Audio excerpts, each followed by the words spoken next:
আদৌ দাঁড়াবো কিনা টানার লক্ষ্য নিয়ে কাজ করি না। ফাটা পায়জামা সেলাই করে পড়তো, চপ্পল, হাওয়াই চপ্পল, আর এখন এয়ার কন্ডিশন গাড়ি ছাড়া চলে না। ফাইন করেছে, ইলেকট্রিক বিল কেটে দিয়েছে। আমি ফোন নাম্বার নিয়ে গেলাম, আমি শিক্ষা দিয়ে ছাড়ব। নিষিদ্ধ সংগঠন। ওর দাদার নেতৃত্বে ধুলিয়ান শামশেরগঞ্জে দাঙ্গা হয়েছে, 10টা হিন্দু গ্রাম লুট করেছে এবং হরগোবিন্দ দাস, চন্দন দাসকে খুন করেছে।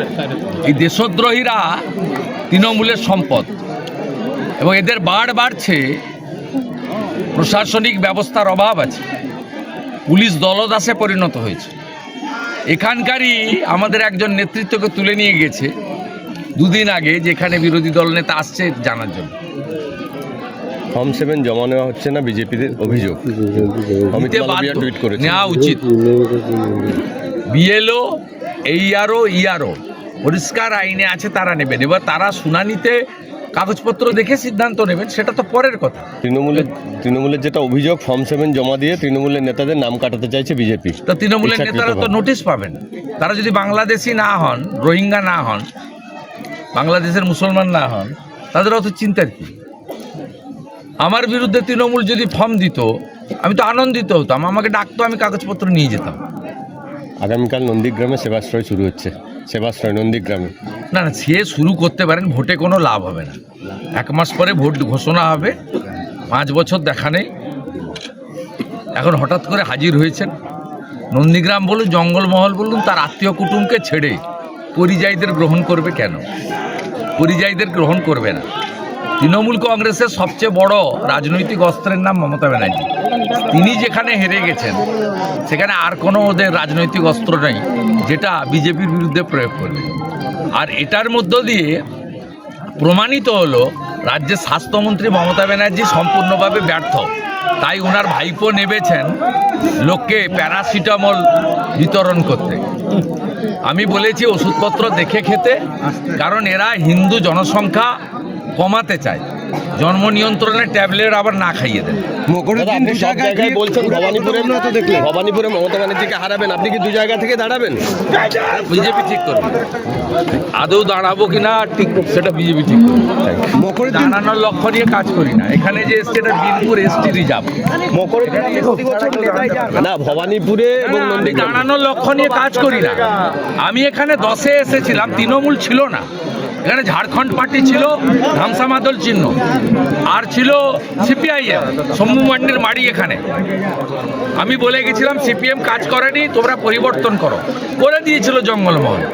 আজকে বলতে এসছি মমতা চুরি করেছে, আপনাদের ঠকিয়েছে, আপনার বাড়ির ছেলেকে চাকরি দেয়নি, আপনি এখনো আবাস পাননি, এখনো কুয়া থেকে জল তুলতে হয়, ফলস আদিবাসী সার্টিফিকেট হচ্ছে, যারা নন আদিবাসী তাদের সার্টিফিকেট দিচ্ছে। কুর্মী আদিবাসী ঝগড়া লাগানোর মূলে মমতা ব্যানার্জি। তাই এবারের নির্বাচনে মমতা ব্যানার্জিকে হারিয়ে নরেন্দ্র মোদীজির হাতে তুলে দিন। পাশে ঝাড়খণ্ড, উড়িষ্যা। ঝাড়খণ্ডে আমাদের সরকার নেই, একলব্য বিদ্যালয় হয়েছে। প্রাচীন যে সমস্ত জনজাতিদের লোধা সবর এই এলাকায় থাকেন, সেই সব গ্রামগুলোকে মডেল ভিলেজ তৈরি করেছে ভারত সরকার, ট্রাইবেল ওয়েলফেয়ার ডিপার্টমেন্ট থেকে। আজকে এখানে কিছু হয়নি। এই যে ডায়ে বাঁয়ে বাড়িগুলো দেখুন, কোথাও কোনো বাড়ি দেয়নি। 40 লক্ষ প্রধানমন্ত্রী আবাস যোজনা দেওয়ার পরে কেন লোকের কাঁচা বাড়ি থাকবে? 72 লক্ষ শৌচালয় দেওয়ার পরে কেন লোকে মাঠে ঘাটে জঙ্গলে প্রাতকৃত্য করতে যেতে হবে?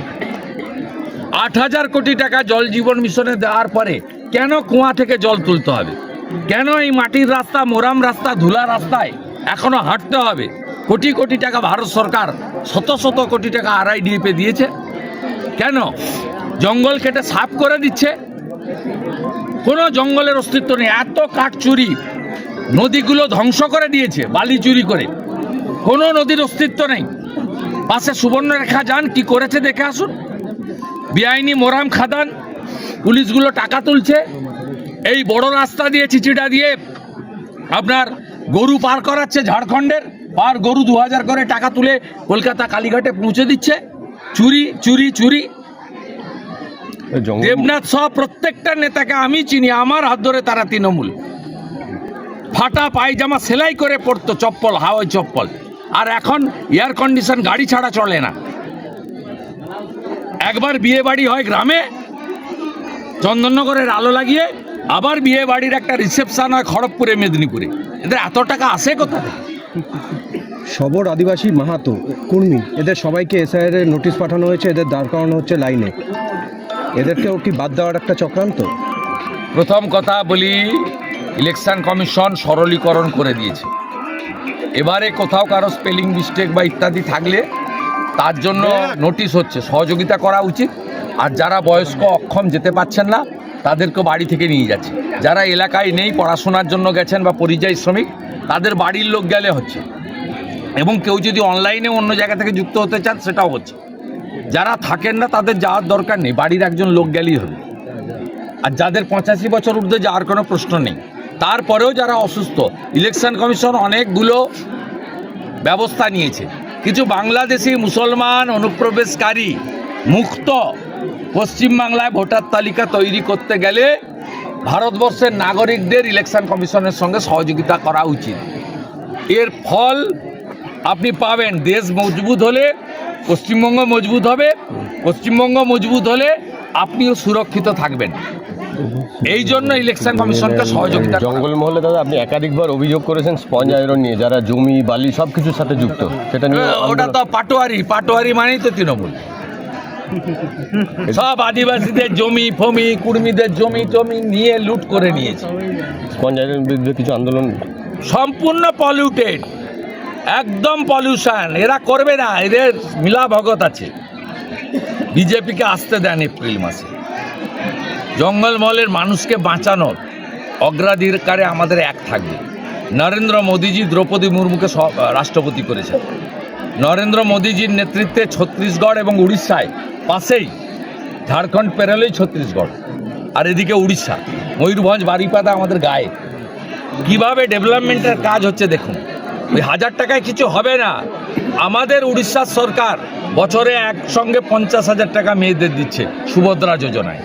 মানুষ জানে মোদিজিকে আনলে কাজ হবে, শুভেন্দুদা, তাই মানুষ আমাদের পক্ষে। এখানে মানুষজন একটা অভিযোগ করছে যে তারা বিজেপি করে, সে কারণে তাদের অনেকের ইলেকট্রিকের তার কেটে দেওয়া হয়েছে, ইলেকট্রিক লাইন কেটে দেওয়া হয়েছে। পঞ্চায়েতে যিনি দাঁড়িয়েছিলেন এসআইআর ফর্মও দেওয়া হয়নি বলে অভিযোগ করছে। তার 2 লক্ষ টাকা ফাইন করেছে, ইলেকট্রিক বিল কেটে দিয়েছে। আমি ফোন নাম্বার নিয়ে গেলাম, আমি শিক্ষা দিয়ে ছাড়ব।